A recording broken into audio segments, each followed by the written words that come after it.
Welcome to another inspiring episode of HP Unplugged, where we celebrate the incredible women of HPCL who have shattered barriers and redefined leadership.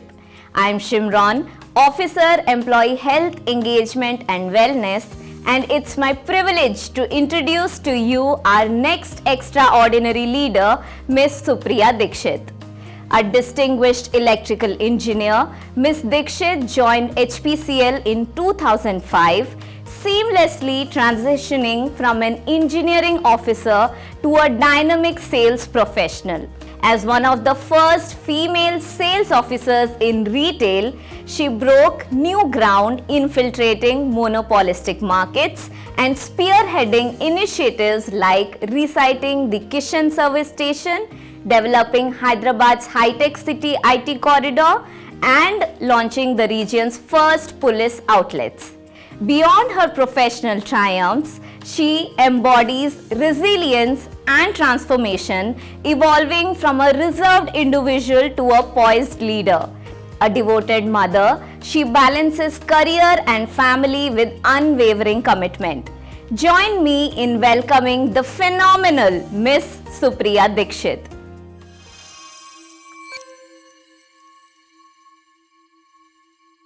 Ma'am, hello and welcome to this exclusive interview on HP Unplugged. We are truly honored to have you here with us today. Hello Shimron, thank you for having me. It's a true privilege and I'm super excited to be here. Ma'am, you started your career as an electrical engineer professor and then you came to HPCL. So how has this whole journey been?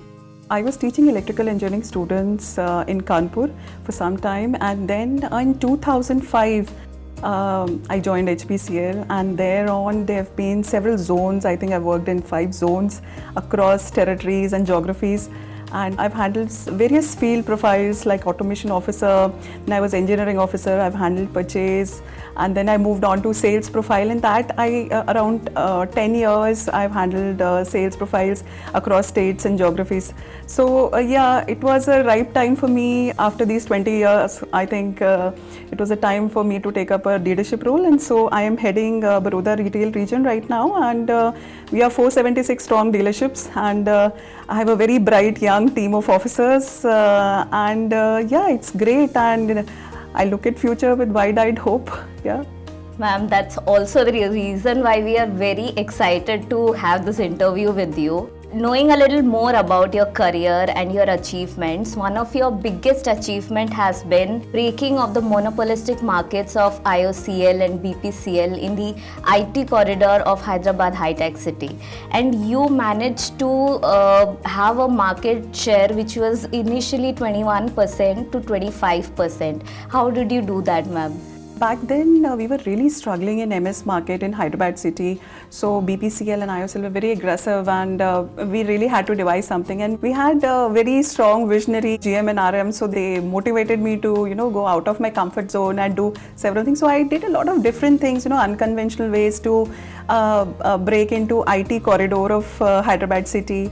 So we partnered up with government institutions. We did an outlet with Telangana Police in Kondapur, which is clocking close to 700 KL. We also did wonderful recitements, and these were big wins for us because the market share was sitting at 21%, and gradually building onto these outlets, we really had a strong presence in an uncharted market. I also did a couple of peppy campaigns. I remember, my GM used to motivate me, you need to do something because there was a lot of young IT crowd out there. So we did a very nice peppy campaign of emojis, and that really pulled in a lot of crowd, and our outlets were always buzzing with some campaign or other. We also partnered with Harley Davidson, and we did something with Honda also. So there was something, there was always a buzz on the forecourt, and the customers liked it, and the new outlets adding and one-on-one. So that really helped us create a strong brand presence in Hyderabad city for HPCL. Okay, that is one difficult journey but an interesting one as well. Ma'am, you recited the Kishan service station outlet, and which was otherwise closed for 2 years, and then you revived it, and now it has a 1000 KL of sales. What did you do? What were the strategies around the project? Kitchen service station was closed for close to 2 years, and we'd been after the dealer to reside that outlet. So we found a land. We regularly used to visit and scout for lands, and then we found this place in High Tech City. We started the outlet. So right from the word go, we were very, very focused in that, this has to be, because this was one of the very, very important outlets for us in, IT corridor. And it was uniquely placed. It was, on a junction, and there was a lot of traffic there. So we designed, conceptualized it in such a way that the traffic flow was smooth. We also were mindful of the fact that a lot of young crowd is going to come in, all the IT crowd. So we had green spaces built. We had exclusive women island. We also had on-the-go snacks for the customers. So because you're there in a hurry while they're going back from work.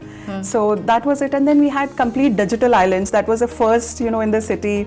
So people who didn't have cash and change, and they used to really hawk for those islands. So all those things, and then I camped at the outlet for 3 months, and I trained my boys, and the dealer, me, my engineering team, and the staff. We had a good time. I trained them for service. We had a lot of, we used to have a group huddle sort of a thing after every shift. Yes. And we would give them safety tips. We will tell them to ask for prompts for tank fulls and ask for power. All those little things really added up, and we built a culture around safety, prompt, service. And Kitchen Service Station is a brand to reckon with today. Yeah. Ma'am, talking about brand, you went from being a diligent engineer to branding yourself as a dynamic sales professional. So how did you do that in a male-dominated field, and what were the challenges that you faced in terms of gender biases or other kinds of biases, and how did it shape your perspective on gender equality? Back in the day, there weren't any female retail sales officers.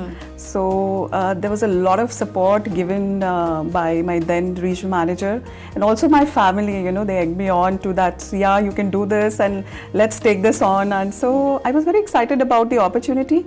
But however, you're right, it was a completely male-dominated terrain. And but I never, really had that in the back of my mind, that I never doubted myself. I said, okay, we've got to do this.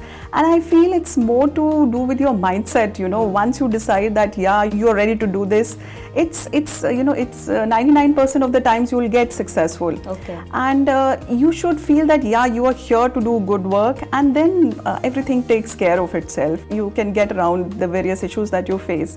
And I would also feel that as women, yes, there are challenges, and you get stereotyped. People will doubt your abilities sometimes, but I think you need to trust yourself and not give in to the pressure. You let the performance speak.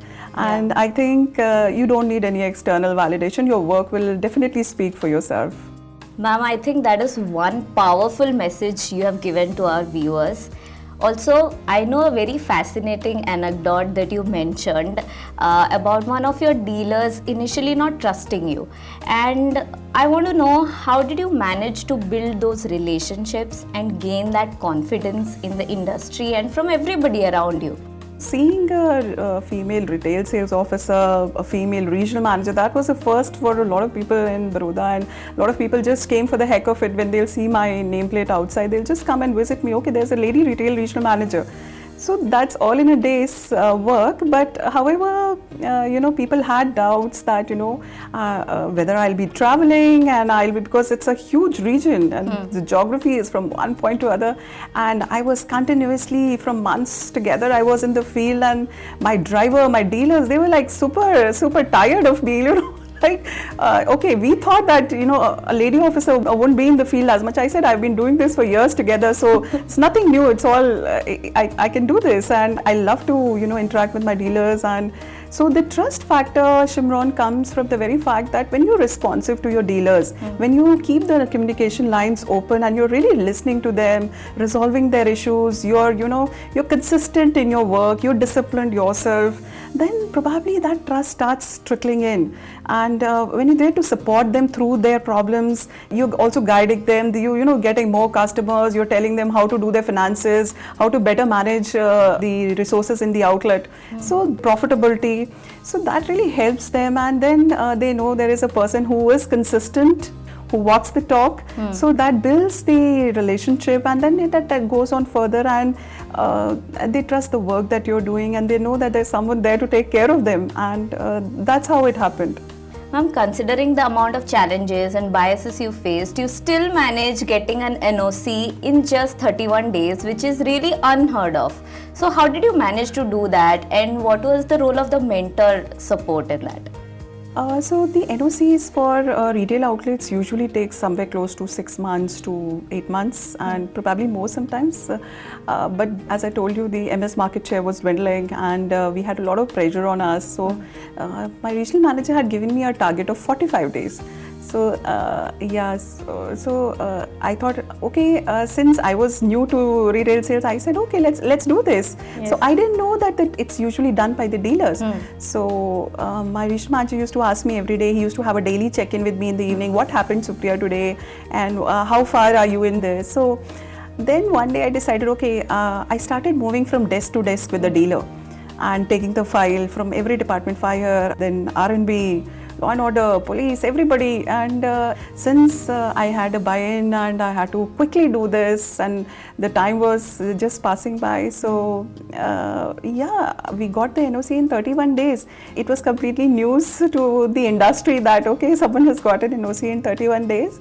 But it was a lot to do with my regional manager also, because the kind of support he was giving me every day, he was telling me, no, you can do this, okay, why don't you do it like this, the hand holding and the guidance that he was giving, and the dealer was very involved, and we really had a good time also. It was tough, but in the evening, if I could tell him, okay, I got the fire NOC today, so I got a pat on my back, and it was really wonderful.